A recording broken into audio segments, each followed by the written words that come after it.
నమస్తే, నేను Roja. Welcome to special debate. అప్పులపై నిప్పుల వాన కురిసింది. రుణమాఫీపై రణభేరీ మోగింది. కేసులపై మాటల యుద్ధం సాగింది. తెలంగాణ అసెంబ్లీలో సభా సంగ్రామం హీటెక్కింది. బస్తీ మే సవాల్ అంటూ నేతలు తొడగొట్టారు. పొలిటికల్ ఫైట్ కాస్త ఫ్యామిలీ ఫైట్ గా మారింది. సీఎం రేవంత్ రెడ్డి వర్సెస్ మాజీ మంత్రి కేటీఆర్ అన్నట్టుగా అసెంబ్లీ నడిచింది. అసెంబ్లీ దంగల్పై ఇవాల్టి స్పెషల్ డిబేట్. తెలంగాణ శాసనసభలో ఆఖరి రోజు ఢీ అంటే ఢీ అన్నారు కాంగ్రెస్ బీఆర్ఎస్ ఎమ్మెల్యేలు. సీఎం రేవంత్ రెడ్డి వర్సెస్ మాజీ మంత్రి కేటీఆర్ మధ్య మాటల తూటాలు పేలాయి. అప్పులు, రుణమాఫీ, కేసులపై హాట్ గా చర్చ సాగింది. తాము చేసిన అప్పులు రాష్ట్ర ప్రజల కోసమే అంటూ సమర్థించుకుంటున్న కాంగ్రెస్ సర్కార్ గత ప్రభుత్వంపై అక్కసు వెళ్లగక్కుతూనే ఉంది. ప్రతిపక్షం తప్పుదో పట్టిస్తోందంటూ మండిపడింది రేవంత్ సర్కార్.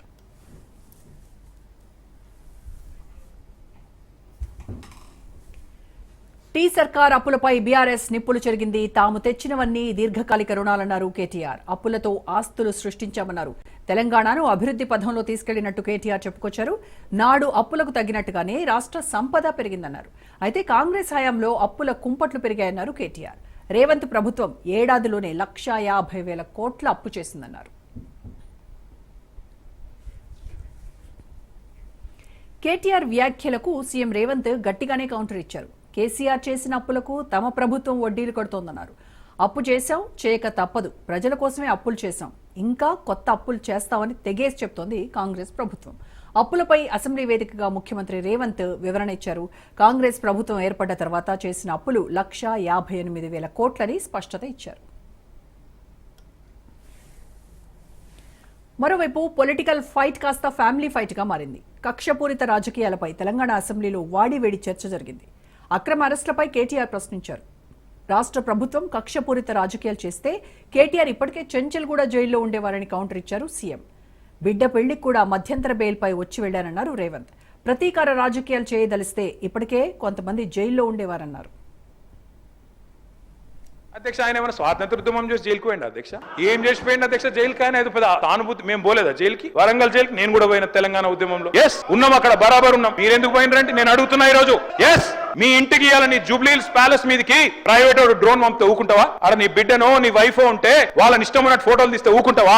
ఎవరి ఇళ్లలో పడతా వాళ్ళ ఇళ్ళ దొరబడతా, నా ఇష్టం ఉన్నట్టు చేస్తా, అరాచకం చేస్తా అంటే ఊకుంటారా అధ్యక్ష? ఇది పద్ధతేనా అధ్యక్ష? అంటే మీ కాడికి వచ్చేవరకే కుటుంబాలు, మీ కాడి కొరకు వచ్చేవరకే భార్య పిల్లలు, వేరే వాళ్ళకి లేరా అధ్యక్ష భార్య పిల్లలు? మీరు ఆనాడు ఇష్టం ఉన్నట్టు మాట్లాడినప్పుడు, లేని రంకులు అంటగట్టినప్పుడు, ఇష్టం ఉన్న సంబంధాలు మాట్లాడినప్పుడు ఆ రోజు లేవా నీతులు? చివరికి మా ఇంట్లో పిల్లల్ని కూడా తిట్టింది మీరు కాదా? ఆనాడు మా ఇంట్లో చిన్న చిన్న పిల్లల్ని పట్టుకొని, మైనర్ పిల్లల్ని పట్టుకొని బూతులు మాట్లాడింది మీరు కాదా? మీరేదో పెద్ద సానుభూతి కోసం మాట్లాడితే ఏం పని చేసిపోయినా మీరు జైలు. అయినా నేను అడుగుతున్నా, ముఖ్యమంత్రి గారు నేను అడుగుతున్నా అధ్యక్ష, జైలుకి ఎవరు పంపుతారు అధ్యక్ష? ప్రభుత్వాలు పంపుతాయా? కోర్టులు పంపుతాయి. కోర్టులో మీరు ఛాలెంజ్ చేసినారు, నన్ను రిమాండ్ కు పంపొద్దు అని మీ లాయర్లు అడిగినారు. కోర్టు కాదు, మీరు జైలుకే పోవాలని చెప్పింది. మేమేం చేస్తాం దానికి? రిమాండ్ కు పంపేది మేం కాదు సార్, మీరు కాదు. ముఖ్యమంత్రి గారు హుంకరిస్తున్నారు. నేను అనుకుంటే అక్కడ ఎవరు మిగిలరు. నువ్వు ఏమనుకున్నా ఏం ఫరకు పడదు, నువ్వు ఏం చేసుకున్నా ఏం ఫరకు పడదు. నువ్వు అనుకుంటున్నావేమో పదవి శాశ్వతం, అధికారం శాశ్వతం. ఏది శాశ్వతం కాదు. నా బిడ్డ లగ్గం ఉంటే కూడా లగ్గానికి ఇంటరిం బెయిల్ 2 గంటలు పోయి లగ్గం చూడడానికి కూడా అభ్యంతరం పెట్టి ఢిల్లీ నుంచి న్యాయవాదులను తీసుకొచ్చి ఇక్కడ వాదించి ఆయన బిడ్డ లగ్గపత్రిక రాసుకోవడానికి కూడా వెళ్ళడానికి వీల్లేదు అని చెప్పి కోర్టులో వాదించిన వాదనలు అక్కడ ఉన్నాయి అధ్యక్ష. కోర్టు నాకు కండిషనల్ బెయిల్ ఇచ్చింది అధ్యక్ష. చెర్లపల్లి జైలు నుంచి ఎన్కన్వెన్షన్ ఫంక్షన్ హాల్కి పోయి నా బిడ్డ లగ్గపత్రిక రాసుకొని అక్కడి నుంచి సీదా మళ్ళీ చెర్లపల్లి జైలుకు పోయిన అధ్యక్ష. రాజకీయ కక్షా సాధింపు మీద నాదా. ఈరోజు కూడా వాళ్ళ మీద ఇంతవరకు అక్రమ కేసులు పెట్టలేదు అధ్యక్ష. మాట్లాడిన దాన్ని కూడా సెన్సర్ చేస్తాం. బూతులు మాట్లాడినప్పుడు ఒక బీప్ పెడతాం అధ్యక్ష. కూలీ పైసలు ఇచ్చి కిరాయి మనుషులను పెట్టించి మీరు పచ్చి బూతులు మాట్లాడిచ్చినా నేను ఏమాత్రం కూడా కక్షా సాధింపు చర్యలకు పాల్పడలేదు అధ్యక్ష. మేమేదో కక్షా చర్యలకు పాల్పడుతున్నట్టు, మేము కక్షా చర్యలకే పాల్పడితే ముఖ్యమంత్రికి ఉన్న విశేషమైన అధికారాలతో మీరు ఒక్కరైనా బయట ఉండేటోళ్ళ?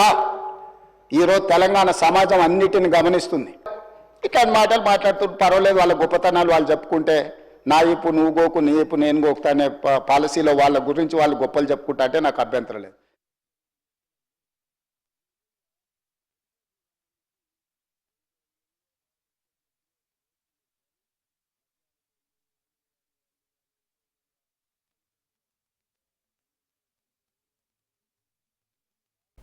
కేటీఆర్ మధ్య మాటల తూటాలు పేలాయి.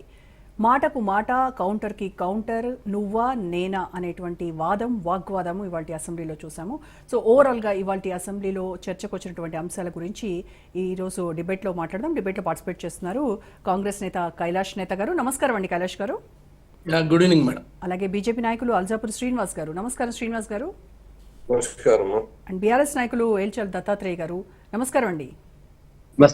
అండ్ మనకి అనలిస్ట్ లక్ష్మీనారాయణ గారు కూడా అందుబాటులోకి వచ్చారు. గుడ్ ఈవినింగ్ సార్ లక్ష్మీనారాయణ గారు.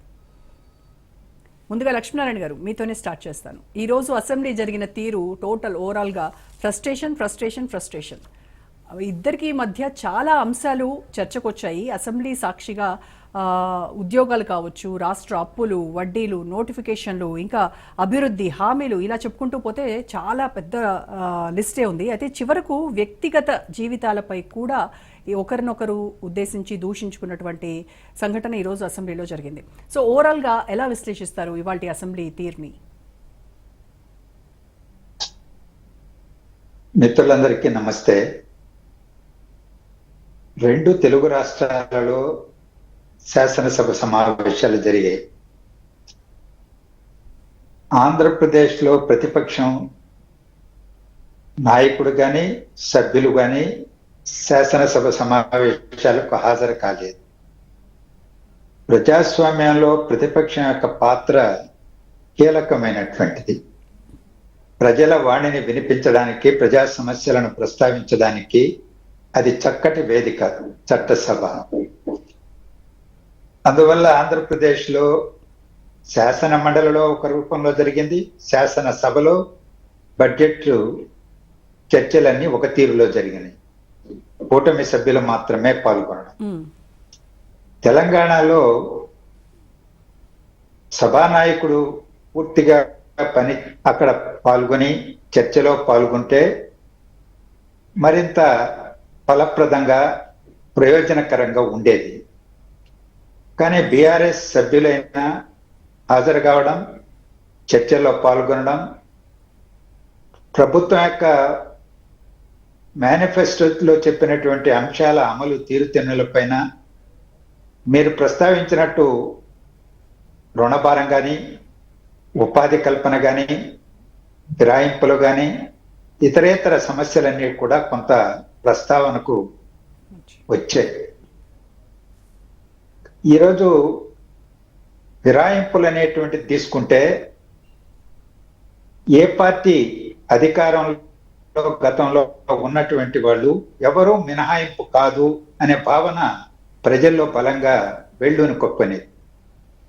అది భారతీయ జనతా పార్టీ కేంద్రంలో ఉండి కానీ, లేదా బీఆర్ఎస్ గతంలో టిఆర్ఎస్ రాష్ట్రంలో అధికారంలో ఉన్నప్పుడు కానీ, లేదా ఆంధ్రప్రదేశ్లో గతంలో టీడీపీ కానీ, తర్వాత వైఎస్ఆర్సీపీ కానీ, రెండు తెలుగు రాష్ట్రాలలో కూడా అధికారంలో ఉన్న ఈ పార్టీలు, కేంద్రంలో ఉన్న పార్టీలు, గతంలో కాంగ్రెస్ కూడా వాళ్ళ చరిత్ర అంతా కూడా ఇతర పార్టీల నుంచి వచ్చినటువంటి వాళ్ళని తీసుకోవడం, వాళ్ళ మీద ఫిరాయింపు నిరోధక చట్టం ప్రకారం అనర్హులుగా ప్రకటించకపోవడం, స్పీకర్లు తాత్సారం చేయడం, న్యాయస్థానాలకు వెళ్ళినప్పటికీ అది మా పరిధిలోకి రాదు అనేటువంటి రీతిలో కొనసాగుతూ రావడం వల్ల ఫిరాయింపు నిరోధక చట్టం అంటేనే ఒక చులకన భావం ఏర్పడిపోయింది. ఇలాంటి అంశాలు తప్పు చేయకుండా నిబద్ధతతో ఆ చట్టానికైనా అమలు చేస్తుంటే గతంలో అధికారంలో ఉన్నప్పుడు, ఇప్పుడు అధికారంలో ఉండేటువంటి పార్టీని ప్రశ్నించే నైతిక హక్కు ఉండేది. అలాగే అప్పులకు సంబంధించి కూడా అధికారంలో ఉన్నప్పుడు ఇబ్బడి ముబ్బడిగా అప్పులు చేసి అప్పుల భారాన్ని పెంచి ఈరోజు దాన్ని పోనీ మూలధన పెట్టుబడిగా మార్చి సంపదను సృష్టించారంటే సరే. కాళేశ్వరం గురించి మనం పదే పదే వింటుంటాం. ఇవాళ కాళేశ్వరం ప్రాజెక్టు ఏ స్థితిలో ఉందో అందరికీ తెలుసు. కానీ చాలా పెద్ద ఎత్తున రుణం తెచ్చి దాని మీద వెచ్చించి ఈరోజు సంపద అని చెప్పినప్పటికీ అది నిర్వహణే పెద్ద సమస్యగా తయారైనటువంటి సంక్షోభంలో ఉన్న పరిస్థితిని మనం చూస్తున్నాం. అందువల్ల అప్పులు తీసుకురావడం అనేటువంటిది ఒకటైతే, ఆ అప్పులని సక్రమంగా వినియోగించారా, సంపదను ఆ సంపదను సృష్టించడానికి ఉపయోగపడ్డారా అంటే అది కళ్ళ ముందు కనిపించడం లేదు, ఫలితాలు కనిపించడం లేదు. అప్పు మాత్రం మిగిలింది. వడ్డీలు కంతులు కట్టడానికి మళ్ళా అప్పులు చేయాల్సిన పరిస్థితి. ఇటీవల శాసనసభలో ముఖ్యమంత్రి గారు కానీ ఇతరులు కానీ చాలా వివరాలు కూడా తెలియజేయడం జరిగింది. అందువల్ల ఈ రోజు ప్రజలే కదా మోయాల్సింది. అందువల్ల ప్రభుత్వాలు చేసేటువంటి అధికారంలో ఉన్నప్పుడు రాజకీయ పార్టీలు చేసే తప్పిదాలు వాళ్ళని వెన్నంటుతూ వస్తున్నాయి. అప్పుడు అధికారంలో ఉన్న పార్టీని ప్రశ్నించలేనటువంటి పరిస్థితి వస్తున్నది. అందుకనే దూషణల వైపున వ్యక్తిగతమైనటువంటి ఆరోపణలు, ప్రత్యారోపణలు, వాటి వైపున చర్చ వెళ్ళడం అనేది చాలా దురదృష్టకరమైనటువంటి పరిస్థితి. రైట్ అండి. ఓకే, కైలాష్ గారితో మాట్లాడదాం. కైలాష్ గారు, ఇప్పుడు మీ ప్రభుత్వం తీసుకున్నటువంటి అప్పులు తెలంగాణ అభివృద్ధి కోసం అని చెప్తూ ఉన్నారు. అలాగే 1,50,000 కోట్లు అప్పు చేశాము అని చెప్తున్నారు. అది కూడా 1 సంవత్సర పాలనలోనే. మరి బీఆర్ఎస్ అప్పుల కుప్పలాగా రాష్ట్రాన్ని మార్చేసింది. వాళ్ళు చేసినటువంటి అప్పులు తీర్చడానికి మేము ఆ వడ్డీలు కట్టడానికే అప్పులు చేస్తున్నాము అని చెప్తున్నారు మీరు. మరి మీరు చేస్తున్నది ఏంటి? మీరు కూడా అప్పులే కదా తీసుకొస్తున్నారు. గుడ్ ఈవినింగ్ అండి. రాజ్ న్యూస్ యాజమాన్యానికి, మీకు ప్యానల్ ఉన్న పెద్దలందరికీ కూడా, అదేవిధంగా ప్రేక్షకులు కూడా నమస్కారం. మేడం, పరిపాలన అనేది ఇవాళ ప్రజల సంక్షేమం కొరకు మీరైనా మేమైనా చేస్తాం. కానీ మరి గత ప్రభుత్వం 10 సంవత్సరాల కాలంలో 7.5 లక్షల కోట్లు అప్పు చేసింది. సరే, అప్పు చేసినప్పుడు ప్రజల సంక్షేమం ఎంతో కొంత వనగూరి ఉండవచ్చు. కానీ మరి ఇవాళ వాళ్ళు ఏం చెప్తున్నారు? సంపద సృష్టించడం అంటారు. ఏం సంపద సృష్టించరు? యాదాద్రి పవర్ ప్రాజెక్ట్ అనేది ఒక 29 రూపాయలకి యూనిట్ పడుతుంది. దానివల్ల ఏముంది? లాభం లేదు. 20%కు మరి వాళ్ళు వడ్డీలకు తీసుకొచ్చినారు. కాళేశ్వరం అయింది, అది కూలిపోయింది. రాష్ట్రంలో సంపద సృష్టించలేకపోగా తెచ్చినటువంటి అప్పుల మీద మళ్ళీ వడ్డీలు, ఆ వడ్డీలకు మళ్ళీ అప్పులు తెచ్చే పరిస్థితి ఈ రాష్ట్ర ప్రభుత్వం వచ్చిన తర్వాత 16 నెలల కాలంలో సుమారు 1,58,000 కోట్ల రూపాయలు ముఖ్యమంత్రి గారు తెచ్చినారు. మరి తెచ్చిన తర్వాత ప్రతి నెల వస్తున్నటువంటి ఆదాయాలు, వ్యయాలు అన్ని చూసుకున్న తర్వాత 6,500 కోట్ల రూపాయలు తో పాటు గత ప్రభుత్వం వదిలేసినటువంటి 40,000 కాంట్రాక్టర్లు ఏదైతే కోట్ల రూపాయల బిల్లులు కావచ్చు, అదేవిధంగా ఫీజు రియంబర్స్మెంట్ కావచ్చు, డ్యూలు కావచ్చు, రకరకాలైన వాటికి దాదాపు 1,00,000 కోట్ల పైచిలుగానే ఇవన్నీ కట్టడం జరిగింది. కానీ ఇవాళ దొంగ అన్నట్టుగా రాష్ట్రంలో అడ్డగోలిగా మీ పరిపాలన గాలి కొదిలేసి మరి దేశంలో ఎక్కడ లేకున్నటువంటి ఇంట్రెస్ట్లకు తీసుకొచ్చి రాష్ట్ర ప్రజల యొక్క సొమ్ముని అప్పనంగా కాంట్రాక్టర్లకు దోచిపెట్టి ఇవాళ శ్రీరంగ నీతులు బలుకుతున్నటువంటి బీఆర్ఎస్ పార్టీకి నైతిక హక్కు లేదు. మా ప్రభుత్వం క్లియర్గా ఉన్నది. ప్రజలకు ఇచ్చినటువంటి సంక్షేమ కార్యక్రమాలను ఇస్తూనే మేము ఇవాళ ఎంత తెచ్చినామనేది ప్రజల ముందు పెట్టినాం. కానీ మీరేం చెప్తున్నారు? బీఆర్ఎస్ పరిపాలన ఉండి మేము సంపద సృష్టించినాం, ప్రజలకు ఉపాధి కలిగింది అంటున్నారు. ఉపాధి కలిగితే ఈ రాష్ట్రంలో విద్యార్థులు ఎందుకు ఆత్మహత్యలు చేసుకున్నారు? రైతులు ఎందుకు ఆత్మహత్య చేసుకున్నారు? ఉపాధి లేక ఇతర రాష్ట్రాలకు ఎందుకు వలసపోయినారు? మీరు కట్టిన ప్రాజెక్టులు ఎందుకు కూలికిపోయిందో ఆత్మ విమర్శ చేసుకోవాల్సినటువంటి అవసరం ఉంది. సరే, ఇవాళ రాజకీయాల కోసం నీ మాట్లాడటం లేదు, కానీ నైతిక విలువల గురించి వీళ్ళు మాట్లాడి పదే రాష్ట్ర ముఖ్యమంత్రి రేవంత్ రెడ్డి గారు మీకు ప్రజాస్వామ్య విలువల గురించి వాళ్ళ జరిగినటువంటి సంఘటనలు ఇవాళ చూస్తే అసెంబ్లీలో, ఇది కదా ప్రజాస్వామ్యం. మీకు మాట్లాడేటువంటి అవకాశం ప్రభుత్వం ఇచ్చిందంటేనే అది ప్రజాస్వామ్యం. మీరు ఇవాళ ఇంత గందరగోళం చేస్తున్నారు. 10 సంవత్సరాల కాలంలో గత ముఖ్యమంత్రి ఏకపక్షంగా వ్యవహరించి ప్రతిపక్ష నాయకుడు లేకుండా చేసి మీ ఇష్టారాజ్యంగా మాట్లాడినటువంటి మాటల్ని ఈ సమాజం, తెలంగాణ ప్రజలు చూసిరు కాబట్టే మీ ప్రభుత్వాల గురించి మాకు ఇచ్చారు. అందుకోసమే ఇవాళ ధర్నా చౌకను తీసుకొచ్చి తర్వాత అసెంబ్లీలో సావధానంగా మీరు ఏమైనా తిట్టండి, ప్రజల ముందు మా దగ్గర ఉన్నటువంటి ఆదాయాలు, వ్యయాలు, ప్రభుత్వ కార్యక్రమాలు మేము ముందర పెట్టినాం.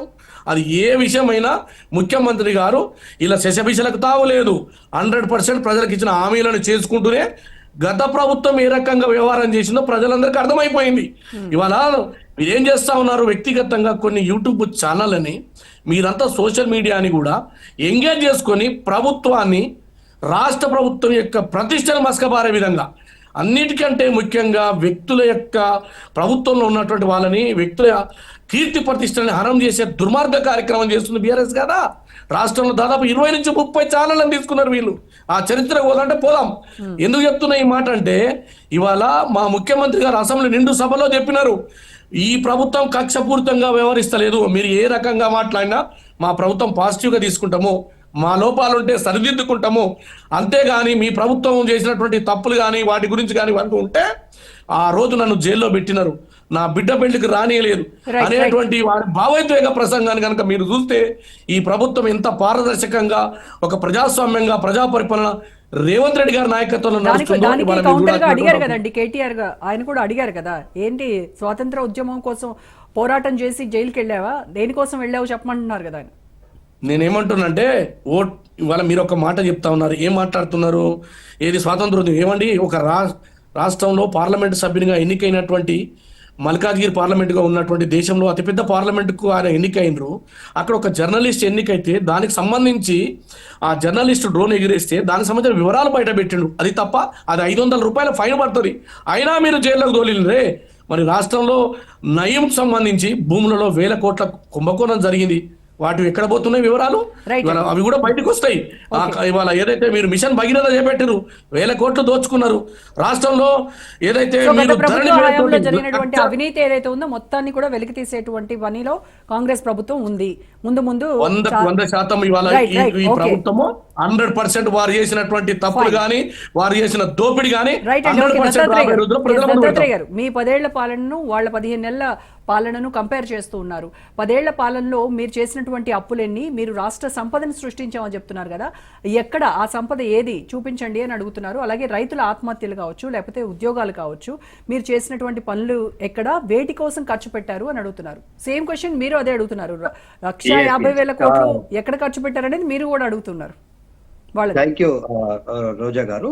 మీకు ప్యానెల్లో ఉన్నటువంటి పెద్దలకు, రాజు న్యూస్ ప్రేక్షకులకు, యాజమాన్యానికి గుడ్ ఈవినింగ్. ఏదైతే ఇవాళ రాష్ట్ర ప్రభుత్వం ఆర్థిక అంశాల మీద అవగాహన లేక విశ్లేషకులు కూడా కొంత క్షుణ్ణంగా వినాల్సినటువంటి రిక్వెస్ట్ ఏంటంటే, ఏదైతే తెలంగాణ రాష్ట్రం 10 సంవత్సరాలలో 60 సంవత్సరాల దరిద్రం మనల్ని వెంటాడింది. తెలంగాణ రాష్ట్రంలో నీళ్ల విషయంలో మనకి ఎన్ని సమస్యలు ఉండనో మనం చాలా స్పష్టంగా చూసినాం. తెలంగాణ రాష్ట్రంలో తలాపుకే గోదావరి ఉన్నా కూడా తడియారనే పరిస్థితుల్లో మనం చూసిన పరిస్థితుల్లో గోదావరి నీళ్లను కావచ్చు, ఇటు కృష్ణమ్మ నీళ్లను కావచ్చు ఒడిసి పట్టుకోవాల్సిన అవసరం ఉందని చెప్పేసి ఇటు గోదావరి పైన కాళేశ్వరం ప్రాజెక్టు, అటు కృష్ణానది పైన పాలమూరి తిప్పతులతో పాటు రాజోలి బండ గతంలో కాంగ్రెస్ ప్రభుత్వం శంకుస్థాపనలు చేసి శిలాఫలకాలుగా మిగిలిపోయినాయి. ఆ శిలాఫలకాలు ఉత్సవమూర్తులుగానే ఉండే తప్ప పూర్తిగాని ఏదైతే భీమా, నెట్టెంపాడు, కోయిల్ సాగర్, జూరాల వీటన్నింటినీ కూడా ఆయకట్టు పెంచేటువంటి క్రమంలో చాలా పెద్ద ఎత్తున వర్క్ ఫినిష్ చేసుకొని తెలంగాణ రాష్ట్రంలో మహబూబ్ నగర్ జిల్లా లాంటి ఎడారి ప్రాంతాల్లో కూడా నీళ్లు పారినటువంటి పరిస్థితులు మనం చూసాం. ఎండాకాలంలో కూడా పత్తడి దునికేటువంటి పరిస్థితులు మనం చూసాం. అయితే రూపాయి ఖర్చు ఏదైనా తెలంగాణ రాష్ట్రంలో కేసీఆర్ గారి పాలనలో 9.5 సంవత్సరాలలో FRBM లిమిట్స్ కి లోబడే ఏదైతే physical responsibility and budget management చట్టం ప్రకారం తెలంగాణ రాష్ట్రానికి వచ్చేటువంటి నిధులు 4 సంవత్సరాలకు ఒక దఫా ప్రతిసారి FRBM లిమిట్స్ కు లోబడే ఆ అప్పులన్నీ పూర్తి చేస్తూ వచ్చాము. లాస్ట్ టెన్యూర్ లో ఉన్నటువంటి అప్పులు, మిగిలినటువంటి అప్పులు ఏ ప్రభుత్వం వచ్చినా, ఇవాళ మేమే అధికారంలోకి వచ్చినా మేమే కట్టేది, మీరు వచ్చారు కాబట్టి మీరు కట్టక తప్పదు. అప్పులు 4 సంవత్సరాల్లో లోబడే ఉంటది. ఖచ్చితంగా RBIకి కావచ్చు, మిగతా వాటికి కావచ్చు, కార్పొరేషన్ అప్పులైనా లేకపోతే FRBM అప్పులైనా కూడా తెలంగాణ రాష్ట్రంలో ఉన్నటువంటి ఉద్యోగుల జీతాలు పెంచినాం.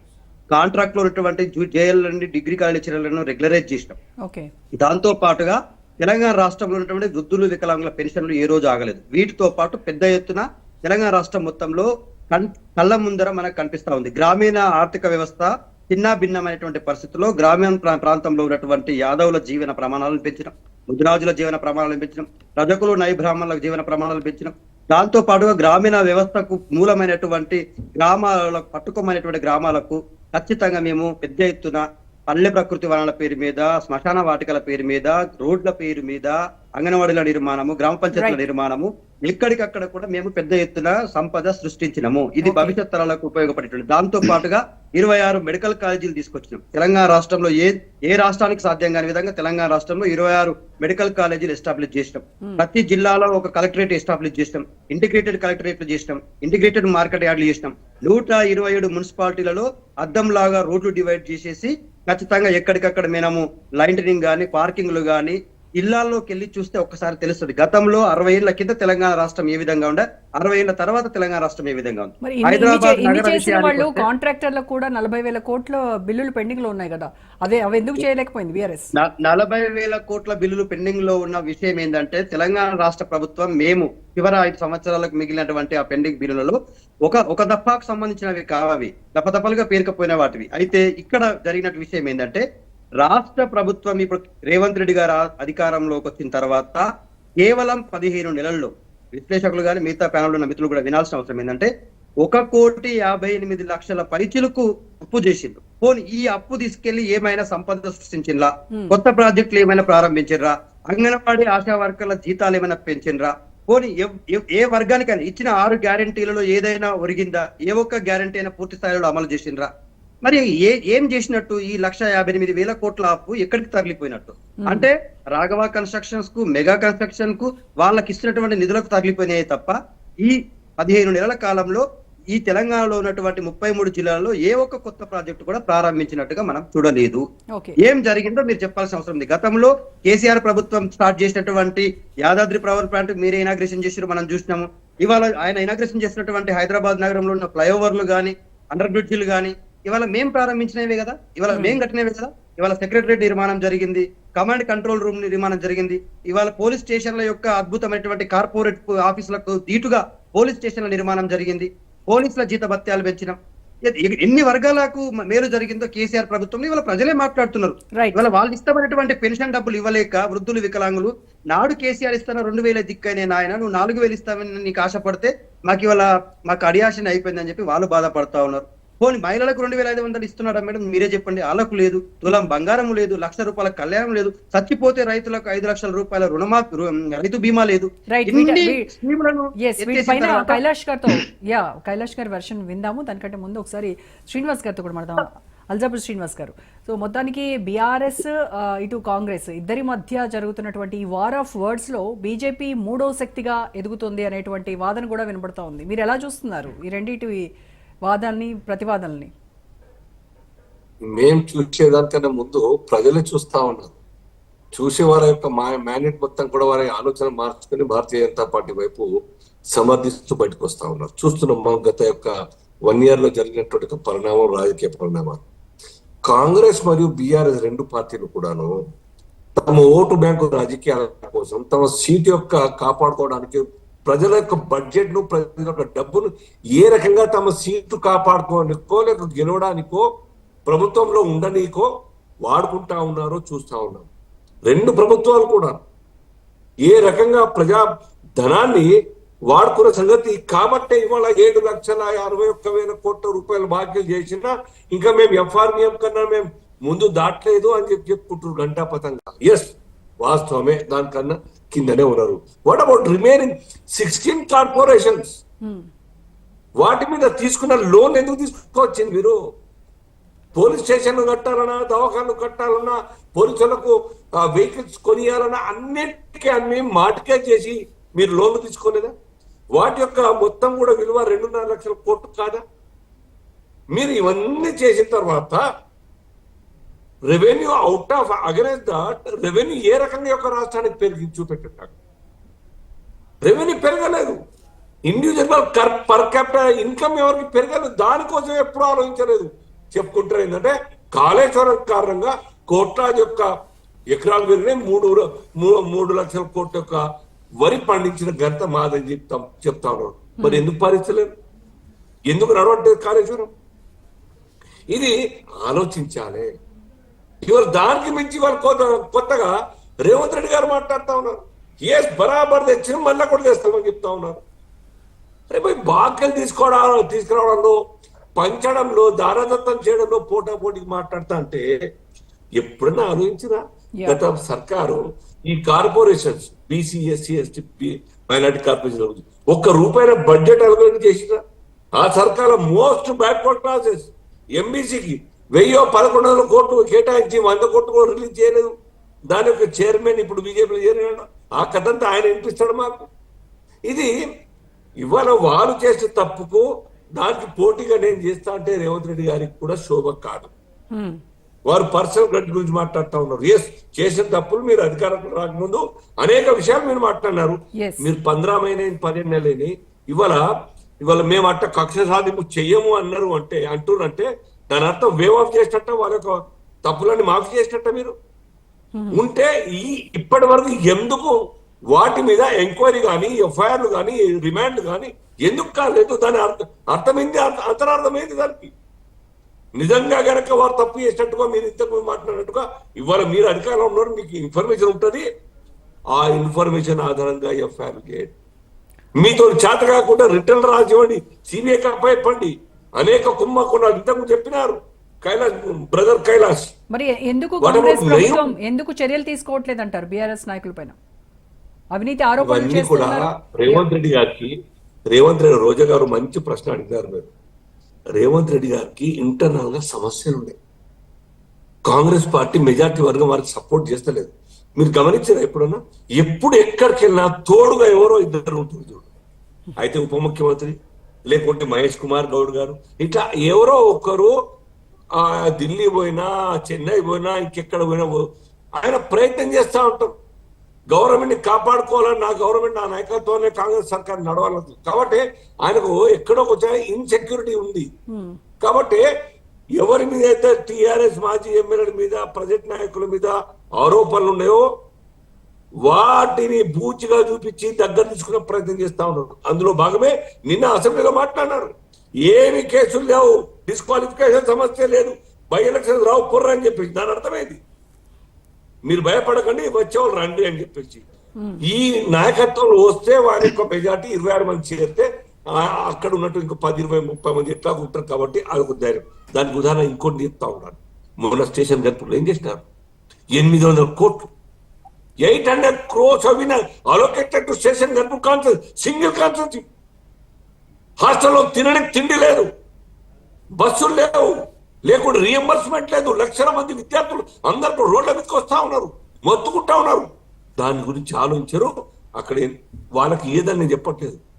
దాని సంకేతం ఏంటంటే వారు నా పార్టీలకు వచ్చినారు కాబట్టి వారికి భయం లేదు, నిశ్చితంగా ఉండొచ్చు. ఇగో నా దగ్గరికి వచ్చిన వాళ్ళకు నజరానాలు ఇట్లా 500, 600, 800 కోట్లు ఇస్తారు, మీరు రండి, ఉప ఎన్నికలు రావు అని చెప్పి సంకేతం చెప్పినట్టు అసెంబ్లీ మాట్లాడినట్టే మొన్న అక్కడ చేసి చూపించిన 800 crores.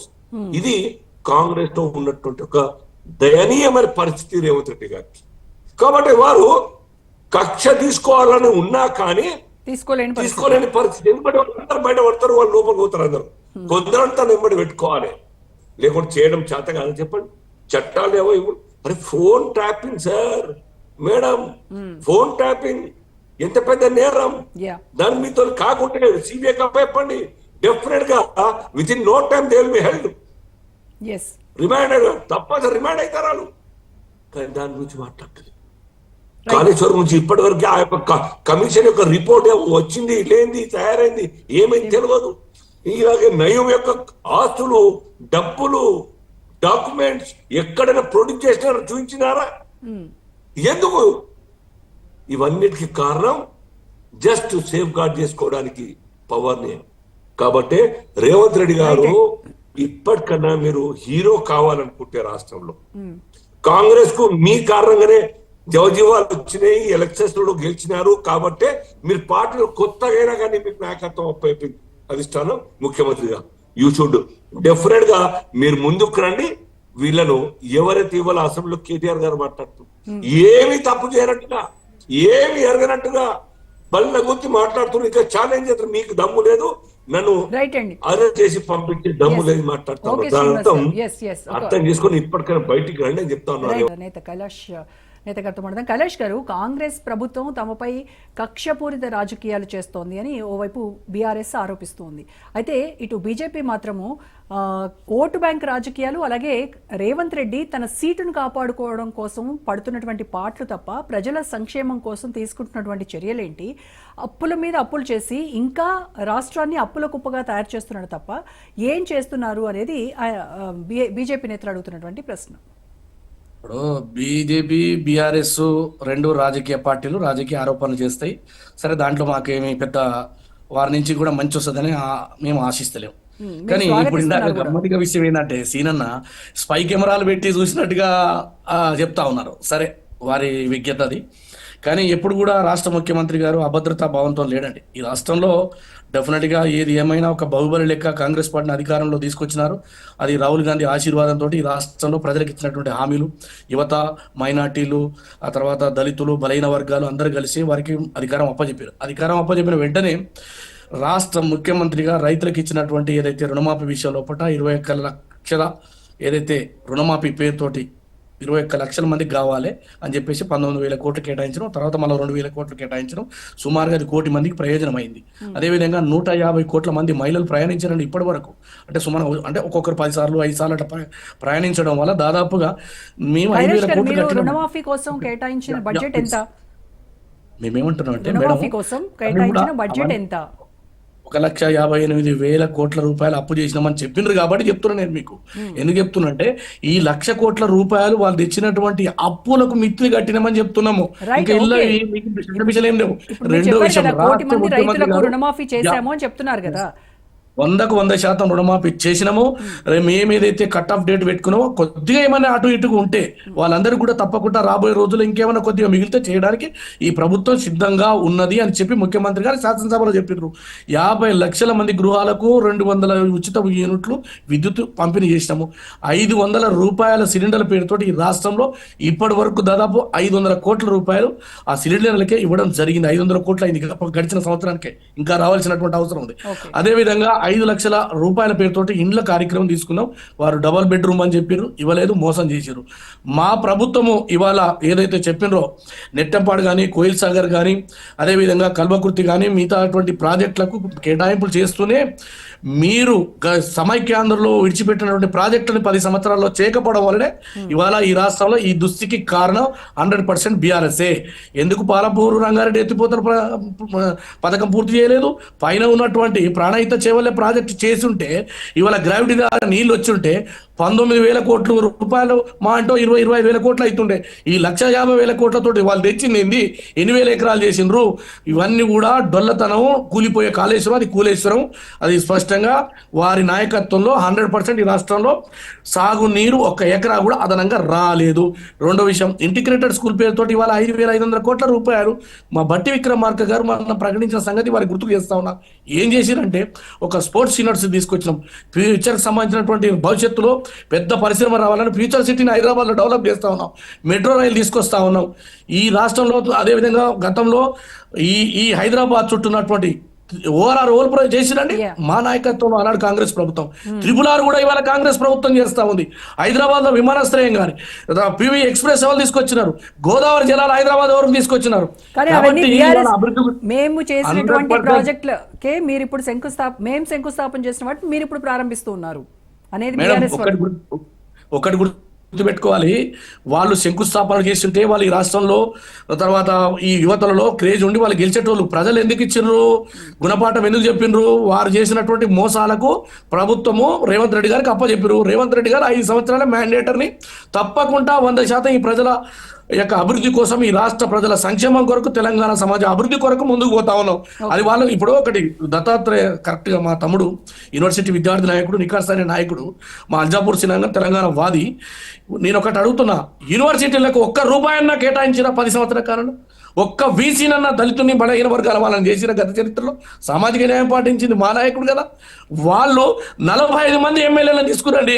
ఇవాళ శ్రీరంగ నీతులు మాట్లాడుతున్నటువంటి బీఆర్ఎస్ పార్టీకి నేను సూటి ప్రశ్న, ఎమ్మెల్సీలు, ఎమ్మెల్యేలు, జడ్పీ చైర్మన్లు 100లాది మందిని సంతలో పశువుల కంటే అధ్వానంగా కొనుక్కొని రాజ్యం వెళ్ళినటువంటి మీరు, ఒక ఇందిరా పార్కు దగ్గర ధర్నా చౌకీ ఎత్తివేసినటువంటి మీరు ఇలా మాకు నీతులు చెప్తే ఎంతవరకు సంబంధిస్తామని నేను అడుగుతా ఉన్నా. కాబట్టి ఇవాళ పొట్ట దించుకుంటే వచ్చి పేగులు మన మీదనే పడతాయి. మన తెలంగాణ అని చెప్పేసి ఇంతవరకు భరించడం. కానీ మీరు రాజకీయ ఆరోపణలతోటి వ్యక్తిగతమైనటువంటి హరణం చేస్తూ ఈ రాష్ట్రంలో ముఖ్యమంత్రి గారిని అవహేళన చేస్తున్న తీరుని తెలంగాణ సమాజం గమనిస్తుంది. మీరు చేస్తున్నటువంటి ఆరోపణలు, అవినీతి ఆరోపణలు ఉన్నాయి. చాలా ఫార్ములా ఈ అన్నారు, తర్వాత ఫోన్ ట్యాపింగ్ అన్నారు, కాళేశ్వరం ప్రాజెక్టులో అవినీతి జరిగిందన్నారు, మిషన్ భగీరథలో అవినీతి జరిగిందన్నారు. మరి ఇన్ని అవినీతి ఆరోపణలు ఉన్నప్పటికీ కూడా ఎందుకు వాళ్ళపైన చర్యలు తీసుకోవట్లేదు అనేది బీజేపీ వాళ్ళు అడుగుతున్నటువంటి ప్రశ్న. ఒక్క నిమిషం మీరు అడిగిన దానికి 100% మంచి ప్రశ్న ఇచ్చినారు. ఇవాళ ఫోన్ ట్యాపింగ్, ఒక్క నిమిషం, ఫోన్ ట్యాపింగ్ సంబంధించి ఎంక్వైరీ నడుస్తుంది. సరే, కొంతమందిని విదేశాలకు పంపించిండ్రు, అది అందరికీ తెలుసు. ఆ తర్వాత ప్రభాకర్ రావు గారు ఇంకా రాలేదు, ఇప్పుడు హైకోర్టులో పిటిషన్ వేసిండు. అదేవిధంగా కాళేశ్వరం సంబంధించినటువంటి ఘోష్ గారి యొక్క తుది నివేదిక రావాల్సినటువంటి అవసరం ఉంది. ప్రభుత్వము ఎక్కడ వెనుకపోయిందండి? అన్ని విషయాలలో చట్టపరంగా సిఐడి దర్యాప్తులు జరుగుతూ ఉన్నాయి. 100% నివేదిక వచ్చిన తర్వాత చట్టం తన పంతాన్ని చేసుకుపోతుంది. అందుకే ముఖ్యమంత్రి గారు అన్నారు, ఇది కావాలని మేం చేసింది కాదు, ప్రజల నుంచి వచ్చినటువంటి డిమాండ్. జరిగినటువంటి అవినీతిలో వాళ్ళు ఎవరున్నారు? ముఖ్యమంత్రి ఉన్నాడా, హరీష్ రావు ఉన్నాడా, కేటీఆర్ ఉన్నారా, ఫోన్ టాపింగ్ సీఎం ఉన్నారా? తేలుతుంది కదా. ఇవన్నీ కూడా మన కాలం కోసం ఎదురు చూడాల్సినటువంటి అవసరం ఉంది. వాళ్ళు చాలా కాన్ఫిడెంట్ గా ఉన్నారు. మీరు ఏం చేస్తారు? మేమైతే చేయలేదు, ఎట్టి పరిస్థితుల్లో అవినీతి చేయలేదు, ఏం చేస్తారో చేసుకోండి, మాకేం ఫరక్ పడదు అని చెప్తున్నారు. ఒక రాజకీయ పార్టీ అట్లా అంటనే ఉంటది. వాళ్ళు చేసినటువంటి దొంగతనం ఏంటో వాళ్ళకి తెలుసు. దత్తాత్రేయ గారు మాట్లాడండి. ఇప్పుడు ఏదైతే అన్న కైలాష్ నేత అన్న చాలా మంచి స్పీకరు, తెలంగాణ ఉద్యమ సమయంలో కూడా ఆయన వాయిస్ కి మంచి డిమాండ్ ఉండే. విషయం ఏంటంటే తెలంగాణ రాష్ట్రంలో కాంగ్రెస్ పార్టీ అబద్ధపు హామీల మీదనే అధికారంలోకి వచ్చిందండి. ఎందుకు ఇంత కుండబద్దలు చెప్తా ఉన్నామంటే, తెలంగాణ రాష్ట్రంలో ఉన్నటువంటి రైతులు పాపం అప్పనంగా 2 లక్షల రుణమాఫీకి నమ్మి ఓటేసినాము, నమ్మి నానబోస్తే పుచ్చి బుర్రలైంది వాళ్ళ మా పరిస్థితి. ఇవాళ మేము ఎక్కడ కాని వాళ్ళమైనాము. రైతులని 2గా విభజించి ముక్కలు చేసి రుణమాఫీ అయిన రైతులు 2 లక్షలకు పైన ఉన్నటువంటి రైతులు అని చెప్పిండ్రు. అట్లాగే రైతు బంధు విషయంలో కూడా కేవలం 3 ఎకరాలు 5 ఎకరాలు అని చెప్పేసి స్లాబులు పెట్టేసి రైతు బంధును కూడా సగానికి సగం తగ్గించి ఇవాళ రైతు బంధు వచ్చిండ్రు. బోనస్ అన్నారు ఏది వడ్లకు, దాంట్లో సన్నాలకు దొడ్లోకి ఇవ్వాల్సింది పోయి కేవలం సన్నాలకు ఇచ్చి సన్నాయి నొక్కులు నొక్కిండ్రు. అంటే ఈ విధంగా ఏదైనా కూడా కోతల ప్రభుత్వం ఇది, ఎగవేతల ప్రభుత్వం ఇది, అబద్ధపు హామీల మీద అధికారంలోకి వచ్చిన ప్రభుత్వము. ఎన్ని రోజులని కాలం వెళ్ళదిస్తారు? 100 రోజుల గడువు పెట్టుకున్నారు. 100 రోజుల్లో 6 గ్యారంటీలలో ఒక్కటే ఆ ఉచిత బస్సు కూడా సగమే. ఫస్ట్ ఏమన్నారు? పూర్తి స్థాయిలో అన్ని బస్సులలో మహిళలకు ఉచితమే అన్నారు. కేవలం పల్లె వెలుగు ఎక్స్ప్రెస్ బస్సులకి ఇచ్చి తూతు మంత్రంగా అమలు చేశారు. సరే, ఆ బస్సు సంగతి పక్కన పెడదాం. ప్రధానమైనటువంటి డిమాండ్లలో ఇవాళ 200 యూనిట్ల ఉచిత విద్యుత్ పూర్తి స్థాయిలో అమలైతే లేదు, 500 రూపాయల గ్యాస్ సిలిండర్ వస్తలేదు, 2500 రూపాయలు మేజర్ గా మహిళలు 1000 కళ్ళతో ఎదురు చూస్తా ఉన్నారు. వాళ్లకు అడి ఆశనే అయిపోయింది, నిరాశనే మిగిలింది. సో ఇట్లా ఒకటి కాదండి, ఆడపిల్లలు కళ్యాణ లక్ష్మి పేరుతో పాటు తులం బంగారం అన్నారు, కాలేజీలకు పోతున్న ఆడపిల్లలకు స్కూటీలు అన్నారు. ఎన్ని చెప్పారు చెప్పండి? బీసీలకు 42% రిజర్వేషన్లు అని చెప్పి సంవత్సరాల కాలమైంది దాదాపుగా. ఇప్పటి వరకు పూర్తి స్థాయిలో అమలు కాలేదు. బిల్లు పెట్టి కేంద్రం మీద నెట్టేసే ప్రయత్నం చేస్తున్నారు. ఏ ఒక్క వర్గాన్ని ఆదుకున్నారు చెప్పండి? దాంతో పాటుగా ఇప్పుడు ప్రధానంగా మాట్లాడుతూ ఉంటే అప్పులు అప్పులు అప్పులు. మేము గత ప్రభుత్వం మీదే మేమేమంటా ఉన్నామంటే, ఈ ప్రభుత్వానికి మీరు కాదు, మళ్ళీ మేము అధికారంలోకి వచ్చినా కూడా ఈ FRBM లిమిట్స్ లో ఉన్నటువంటి అప్పులు కావచ్చు, కార్పొరేషన్ పరిధిలో ఉన్నటువంటి అప్పులు కావచ్చు, ఖచ్చితంగా ఇది నిరంతర ప్రక్రియ కొనసాగేది. అప్పులు లేకుండా ఏ రాష్ట్రం పరిపాలించదు. తెలంగాణ రాష్ట్రంతో పాటు దేశంలో ఉన్నటువంటి 29 రాష్ట్రాల్లో ప్రతి రాష్ట్రం అప్పు చేసే వల్ల అంచనాలకు మించినటువంటి హామీలు ఇస్తున్నారు కదా. ఇవాళ ఏదైతే రేవంత్ రెడ్డి గారి ప్రభుత్వం హామీలు ఇచ్చిందో, ఈ హామీలన్నీ అమలు చేయడానికి దశాబ్ద కాలం పడుతుందని చెప్పేసి హామీల సందర్భంలోనే, డిక్లరేషన్ల సందర్భంలోనే చాలా మంది రాజకీయ విశ్లేషకులు, ఆర్థిక విశ్లేషకులు కుండబద్దలు కొట్టినట్టుగా చెప్పారు కదా. ఇవాళ ఒకరి మీద ఒకరం పోటీతోనే హామీలు ఇచ్చుకుని అధికారంలోకి వచ్చినాము, అమలు చేయక తప్పట్లేదు. అమలు చేసే క్రమంలో అప్పులు చేస్తున్నాం అంటా ఉన్నావు. మరి పెట్టుబడి సాయం నువ్వు ఏం చేసినావు? ఇవాళ తెలంగాణ రాష్ట్రానికి తిరిగి పరిస్థితి ఏముంది? హైదరాబాద్ లో కూల్చివేతలకు దారి చేసినావు. ఇవాళ హైడ్రా పేరు మీద కూల్చివేతలు చేస్తే పెట్టుబడులు పెట్టడానికి ఎవరైనా వస్తారా అండి? కూల్చివేతల నగరంగా ఇవాళ పేరుగాంచింది. ఇవాళ పేదవాళ్ళు 16,000 పైచిలకు పేదవాళ్ళు గూడు లేని పక్షులు కాబోతా ఉన్నారు. హైదరాబాద్ ప్రజల పరిస్థితి ఎంత ఘోరంగా ఉంది? కొనుగోలు సామర్థ్యం పడిపోయింది, రియల్ ఎస్టేట్ పడిపోయింది. తెలంగాణ రాష్ట్రంలో రియల్ ఎస్టేట్ కు అనుబంధంగా తప్పు పట్టలేం కదా దత్తాత్రేయ గారు. హైడ్రాని ఒక నిమిషం మేడం, చాలా మంచి ప్రశ్న అడిగారు. ఇక్కడ ఉన్నటువంటి వాళ్ళకు కూడా తెలవాల్సింది ఏంటంటే, హైడ్రా అనేటువంటి దాన్ని తీసుకొచ్చే ముందు ఖచ్చితంగా ఆ ప్రాంతంలో ఉన్న పేద నిరుపేద వర్గాలకు ఏదైతే గూడు లేదో వాళ్ళకు పునరావాస చట్టం ప్రకారం అది ఏర్పాటు చేసిన తర్వాతనే ఎదుటోడికి జీవించే హక్కుని హరించే రైటు ఏ ప్రభుత్వాలకు లేదు. కోర్టులు కూడా చాలా స్పష్టంగా చెప్తా ఉన్నాయి. ఒక కుటుంబం అంటే అందులో వృద్ధులు ఉంటారు, వికలాంగులు ఉంటారు, మహిళలు ఉంటారు, పెళ్లిగాని పిల్లలు ఉంటారు. వీళ్ళందరినీ ఎట్లా గూడు లేని పక్షం చేస్తావు నువ్వు? హుటాహుటిన అర్ధరాత్రులు నోటీసులు ఇచ్చి పోనీ పేదవాడికి ఒక న్యాయం, మన డబ్బుల్లోనికి ఒక న్యాయం చేస్తా ఉన్నావు కదా. ఇవాళ బడా బాబులు, మంత్రులకు, ఎమ్మెల్యేలకు, ఫామ్ హౌస్లు కట్టుకున్న వాళ్ళకు నోటీసులు ఇచ్చి కోర్టుకెళ్ళి నువ్వు టైం ఇస్తున్నావు, కోర్టుకెళ్లే టైము. మరి మిగతా వాళ్ళకి ఎందుకు ఆ సమయం ఇస్తలేవు? సో ఇవన్నీ కన్సిడరేషన్. ఇవాళ రేవంత్ రెడ్డి ప్రభుత్వం గాని, కాంగ్రెస్ నాయకులు గాని ఒక గ్రామంలో ఉన్నటువంటి బొడ్రాయి కాడ నిలబడితే ఖచ్చితంగా రైతులు, మహిళలు, విద్యార్థులు, నిరుద్యోగులకు ఏమైనా మాట ఇచ్చిండ్రండి?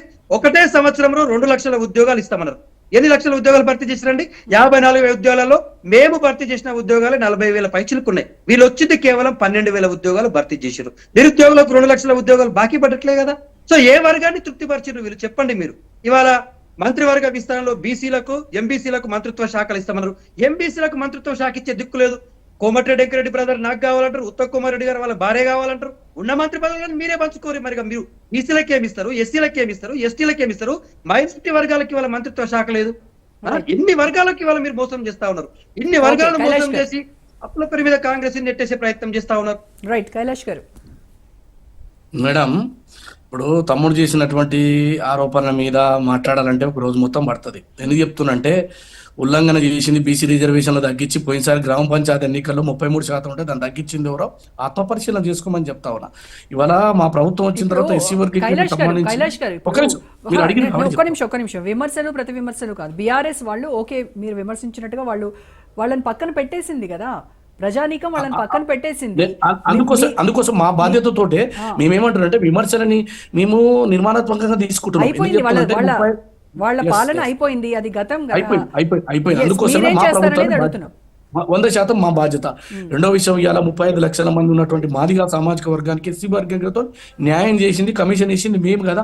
బీసీ కమిషన్ తోటి ఇవాళ డెడికేషన్ కమిషన్ వేసి మరి ఏదైతే 42% అని గతంలో రాహుల్ గాంధీ గారు కామారెడ్డి డిక్లరేషన్ లో ప్రకటించినందుకు రేవంత్ రెడ్డి గారు చొరవ తీసుకొని 100% ఆయన అగ్రకులం చెందినప్పుడు కూడా ఈ వర్గాల పట్ల ప్రేమతోటి చేసిండు. కేంద్రంలో బిల్లు పెట్టిస్తానికి మేము అందరం కలిసిపోవాల్సి ఉంటుంది. అది కేంద్రం చేతులు ఉన్నటువంటి. కాబట్టి ఇవాళ ప్రభుత్వాన్ని విమర్శించే ముందు ఆత్మవిమర్శ చేసుకోమంటున్నా. ఎందుకు చెప్తున్నా అంటే, సుమారు 35 లక్షల మంది మాదిగ వర్గం కానీ మాలలు కానీ మొత్తం కలిపితే ఈ రాష్ట్రంలో 20% పైగా ఉన్నటువంటి దళిత వర్గాలకు 3 ఎకరాలు ఇస్తామని చెప్పినారు. ఇచ్చినారా? వాటి చరిత్రకు పోదామా? 3 ఎకరాలు ఏదైతే చెప్పిండ్రు అది పక్క పోయింది. డబల్ బెడ్రూమ్ అని చెప్పిండ్రు. ఎక్కడిచ్చారు? మేము ఇవాళ 5 లక్షలతోటి రాష్ట్ర ప్రభుత్వం ప్రారంభించింది కదా ఇందిరమ్మ ఇండ్లతోటి. అవి కావా? రాష్ట్రంలో ఎక్కడ కూడా అండి ఒక మూత్రశాల లేదు. 10 సంవత్సరాల కాలంలో పాపం అమ్మాయిలు స్కూళ్ళల్లో ఎక్కడనైనా మనం పోదాం, రాష్ట్రంలో చర్చకు పోదామా? ఒక్క గవర్నమెంట్ హాస్పిటల్ కట్టినరా, మెడికల్ కాలేజీలు కట్టినరా అంటారు. గ్రామీణ ప్రాంతంలో పిహెచ్సీలు ఏవైతున్నాయో వాటికి ఏమైనా కొత్త వాటిని తీసుకొచ్చిండ్రా, కొత్త కట్టినరా? స్కూళ్ళల్లో మలమూత్రశాలలు లేనటువంటి దుస్థితి మీరు ఇవాళ 7.5 లక్షల కోట్లు చేసినాక కూడా ఇంకా ఆ పరిస్థితి ఉందంటే ఇవాళ మమ్మల్ని ప్రశ్నించే బాధ్యత నైతిక హక్కు ఉందా వీళ్ళకని అడుగుతా ఉన్నా. రోడ్ల గురించి మాట్లాడుతూ ఉన్నారు. అనేక ఊర్లలో గ్రామీణ ప్రాంతాల్లో ఇప్పటికీ రోడ్డు లేవు. మరి మీరు చెప్తా ఉన్నారు మేము రోడ్డు వేసినామని. పోదాంపా అన్ని గ్రామాలకు. రెండో విషయం, నేషనల్ హైవేలు మేము వేసేది కాదు, అది జాతీయ ఉన్నటువంటి ప్రభుత్వాలు వేస్తాయి. గతంలో ఉంటుండే 50-50 అదంతా పోయింది. ఇప్పుడు అంతా టోటల్గా టోల్ గేట్లు పెట్టేసిండ్రు. కేంద్ర ప్రభుత్వం చేస్తుంది. మీరు చేసింది కాదు. ఇవాళ విద్యకు సంబంధించి మాట్లాడుతూ ఉన్నారు. విద్యకు సంబంధించి వారిని ఒక సూటి ప్రశ్న, ఒక యూనివర్సిటీకి కానీ ఒక కొత్త యూనివర్సిటీ తీసుకొచ్చి కానీ 100 రూపాయలు మీరు ఇచ్చింది అని అడుగుతున్నా. 100 రూపాయలు. మనం అందరం విద్యాధికులం కదా.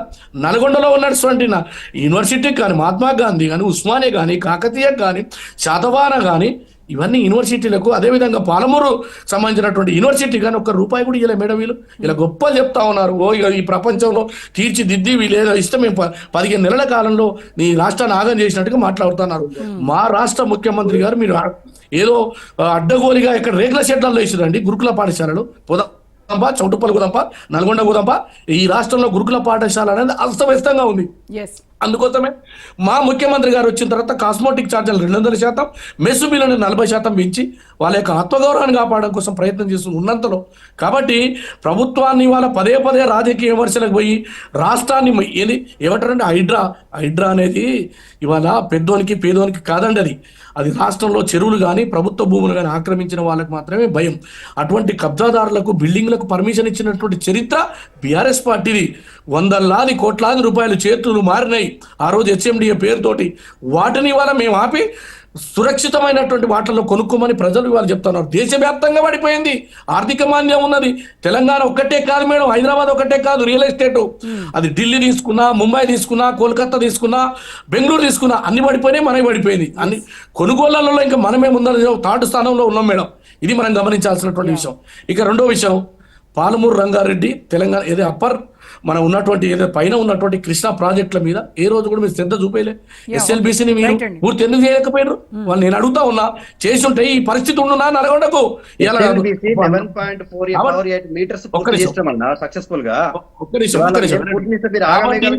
పాలమూరు రంగారెడ్డి కాదు, కృష్ణా వాటాలో హక్కులు కోల్పోయి 299 టీఎంసీలకు సంతకం పెట్టి తెలంగాణ హక్కులని మీరు ఆంధ్రప్రదేశ్ కు తాకట్టు పెట్టి ఇవాళ మమ్మల్ని ప్రశ్నిస్తున్నారు. ఇవాళ ఆ రోజు ముచ్చుమర్రి కానీ బనకచెర్ల కానీ ఇవాళ ఏదైతే రాయలసీమ ఎత్తిపోతల పథకాలను జగన్ కడుతుంటే మీరు ఎందుకు నోరప్పగలి చూసి 10 ఏళ్ల నుంచి వాళ్ళకి ఎందుకు దారాదత్తం చేసిండ్రు? ఇది కదా తెలంగాణ ఆత్మగౌరవం. మరి తెలంగాణ వాదానికి వ్యతిరేకంగా ఉన్నటువంటి ఆంధ్ర పెట్టుబడిదారులు ఎవరండి? ఆ రోజు మెగా కృష్ణారెడ్డి అని చెప్పారు. ఆ మెగా కృష్ణారెడ్డి కడుతుడు కదా అవన్నీ కూడా ప్రాజెక్టులు. అది ఎవరిచ్చారు? కమిషన్ల కోసం కకృతిపాటి బీఆర్ఎస్ పార్టీ తెలంగాణ ఆస్తులు మొత్తం తాకట్టు పెట్టింది. రైట్ అండి. ఓకే, లక్ష్మీనారాయణ గారు, ఈ అప్పులు ఆ రాష్ట్రం అప్పు అంటే దీర్ఘకాలిక రుణాలు మేం చేసాము, దానికి తగ్గట్టుగానే రాష్ట్ర సంపదను సృష్టించాము, ఇవి ఎలా ఉన్నప్పుడు కూడాను రేవంత్ రెడ్డి చేసినటువంటి ఒక స్టేట్మెంట్ ఇప్పుడు చాలా చర్చనీయాంశంగా మారింది. అంటే ఉప ఎన్నికలు రావు, ఉప ఎన్నికలు ఉండబోవు అని చాలా క్లారిటీగా చెప్పారు. ఏంటి దాని వెనుక ఉద్దేశం అంత కాన్ఫిడెంట్గా చెప్పడానికి? మీరు అప్పుల ప్రస్తావన ఒక్క మాట చెప్పి రాష్ట్ర విభజన అప్పుడు గుజరాత్ తర్వాత ధనిక రాష్ట్రం మన తెలంగాణ అని చెప్పి గొప్పగా చెప్పుకోవడం జరిగింది. ఎందుకంటే ఒక మహానగరం అంతర్జాతీయ నగరంగా ఎదిగినటువంటి హైదరాబాదు వచ్చేటువంటి ఆదాయం వీటన్నింటినీ వాస్తవం కూడా. కానీ అలాంటి రాష్ట్ర పరిస్థితి, ఆర్థిక పరిస్థితి ఇవాళ అప్పులను గురించి మాట్లాడుకోవాల్సినటువంటి పరిస్థితి ఎందుకు ఏర్పడింది, ఎందుకు వడ్డీలు కూడా చెల్లించడానికి అప్పు చేయాల్సిన పరిస్థితికి వచ్చింది అనేది అందరూ విజ్ఞతతో ఆలోచించుకోవాలి. ఇక రెండవది మీరు ప్రస్తావించిన అంశం ఉప ఎన్నికలు రావు. ఎందుకంటే గత అనుభవాలు అవి. ఇప్పుడు బీజేపీ శ్రీనివాస్ గారు ఉన్నారు, ఏమనుకోవద్దు. గోవాలో, మణిపూర్లో, అరుణాచల్ ప్రదేశ్లో, మహారాష్ట్రలో, మధ్యప్రదేశ్లో అన్ని చోట్ల పార్టీలు ఫిరాయించారు. వాళ్ళెవరూ సభ్యత్వాలు కోల్పోలేదు, ప్రభుత్వాలు మారిపోయినాయి. ఈరోజు మనం చూసాం. అలాగే తెలంగాణలో టిఆర్ఎస్ మొదట అధికారంలోకి వచ్చినప్పుడు ఇంతకుముందు మిత్రులు ప్రస్తావించినట్టు కాంగ్రెస్ నుంచి, సిపిఎం నుంచి, సిపిఐ నుంచి, లేకపోతే టీడీపీ నుంచి, వైఎస్ఆర్సీపీ నుంచి అన్ని పార్టీలని మన్నించాలి. సిపిఎం లేదు, సిపిఐ. సో వీటందరిని అన్ని పార్టీల నుంచి తీసేసుకున్నారు కదా.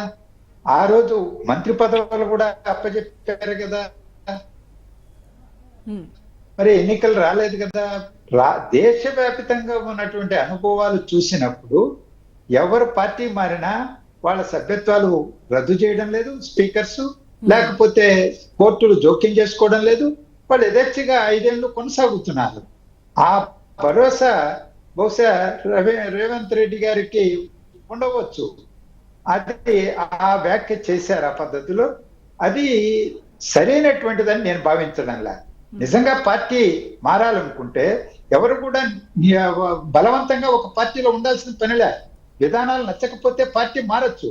కానీ చట్టసభ సభ్యులుగా ఉన్న వాళ్ళు రాజీనామా చేసి పార్టీలో మారడానికి పార్టీ నిరోధక చట్టం కూడా, ఫిరాయింపు నిరోధక చట్టం కూడా అనుమతించింది. వాళ్ళు రాజీనామా చేయకుండా పార్టీలో మారడమే అభ్యంతరకరం. దాన్ని పరోక్షంగా కానీ ప్రత్యక్షంగా కానీ సమర్థించేటువంటి రీతిలో ముఖ్యమంత్రి స్థానంలో ఉన్నటువంటి వాళ్ళు అందులోనూ చట్టసభలో వ్యాఖ్య చేయడం అభ్యంతరకరం. ఎస్ ఓకే, దీనిపైన శ్రీనివాస్ గారు స్పందించారు. శ్రీనివాస్ గారు, దేశవ్యాప్తంగా ఉన్నటువంటి దీన్ని దృష్టిలో పెట్టుకొని, అలాగే బీజేపీ వేటినైతే సమర్థిస్తుందో వాటన్నింటినీ బేస్ చేసుకుని రేవంత్ రెడ్డి ఇలాంటి కామెంట్స్ చేసి ఉండొచ్చు అనేది లక్ష్మీనారాయణ గారి అభిప్రాయం. అవునంటే ఉద్దేశం కాదు. ఇక్కడ తెలంగాణ ప్రభుత్వం గత కేసీఆర్ గారు చేసినటువంటి నిర్వాహకం కారణంగానే దాన్ని బేస్ చేసుకుని మాట్లాడుతా ఉన్నారు. చాలా క్లియర్ గా మీరేం చేసినారు, టీడీపీ నుంచి గెలిచే మందికి ఇచ్చినారు, లేకపోతే సబితా ఇంద్రెడ్డి గారికి ఇచ్చినారు. ఆ రకంగా అనేక ఉదాహరణలు ఉన్నాయి. స్పీకర్ కు ఉన్నటువంటి ఒక ఆ ప్రివిలేజ్ కారణంగా డిస్పోజ్ చేసేటానికి ఎప్పుడైనా చేయొచ్చన్న ఉద్దేశంతో ఆ యొక్క బేస్ మీరు తీసుకున్నారు కదా, మేము అదే చేస్తున్నాం. గతంలో ఏం జరిగిందో అదే మేము చేస్తున్నాం. మేము కొత్త రాజ్యాంగం లేదు, కొత్త చట్టాలు లేవు, కొత్త స్పీకర్ వ్యవస్థ మారింది అని చెప్తా ఉన్నారు.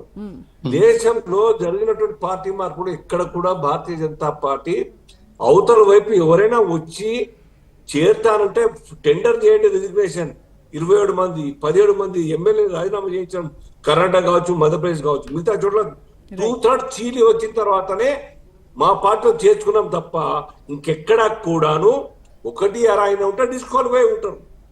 కానీ ఆ పని అదే పనిగా అది పని పెట్టుకొని మేము ఎప్పుడు అక్కడ చేసేది లేదు. చాలా స్పష్టంగా చెప్తున్నాము. మొన్న ఈ రాష్ట్రం ఉదాహరణ మన రాజగోపాల్ రెడ్డి గారు టెండర్ రాజీనామా చేసి కాంటాక్ట్ చేసినారు. మరి ఇటు రాజేందర్ గారు రాజీనామా చేసి కాంటాక్ట్ చేయించిన మేము. ఈ రకంగా కొన్ని వాల్యూ బేస్డ్ పాలిటిక్స్ ఆడాలని చేయాలని మేము కోరుకుంటా ఉన్నాం. ఓకే, పోయేది ఏం లేదు, ప్రజలు నిర్ణయిస్తారు. మీరు మంచి పని చేస్తే, Right. మంచి మంచి సిద్ధాంతాలు ఉంటే ప్రజలు మీకు యాక్సెప్ట్ చేస్తారు, వెల్కమ్ చేస్తారు. రైట్, ఓకే, కానీ థ్యాంక్ యూ 10 మందిని చేసుకొని కండువా కప్పిన తర్వాత కూడా కప్పలేదు, కేసీఆర్ బొమ్మ పెట్టుకోవడం మా పార్టీకి కాదని చెప్పడం ఏంది, లేకుంటే పిఎస్సి చైర్మన్ ఇచ్చుడేంది, లేకుంటే ఇంకో కౌన్సిల్ లో లీడర్ చేసుడు, విప్ చేసుడేంది, ఇవన్నీ కూడా ఆర్గ్యుమెంట్ కి అవకాశం లేకుండా మీరంతా కూడా డిఫెండ్ చేసుకుంటా ఉన్నారు. రేవంత్ రెడ్డి గారు అది మంచిది కాదు. మీరు వాల్యూ Yes, బేస్డ్ పాలిటిక్స్ చేయండి, ప్రజలు యాక్సెప్ట్ చేస్తారు. అదర్వైజ్ కేసీఆర్ గారు ఏ రకంగా ఫేస్ చేసినారో ప్రజల యొక్క కోపాన్ని, అదే రకంగా ఈ కాంగ్రెస్ కూడా రేవంత్ ఫేస్ రెడ్డి గారు చేయాల్సి ఉంటుంది. రైట్ అండి, okay, thank you so much Srinivas గారు, Right. కైలాష్ గారు, Thank you. దత్తాత్రేయ గారు, లక్ష్మీనారాయణ గారు, థ్యాంక్ యూ సో మచ్ అండి. ఇది వాళ్ళ special debate. Stay tune to Raj news.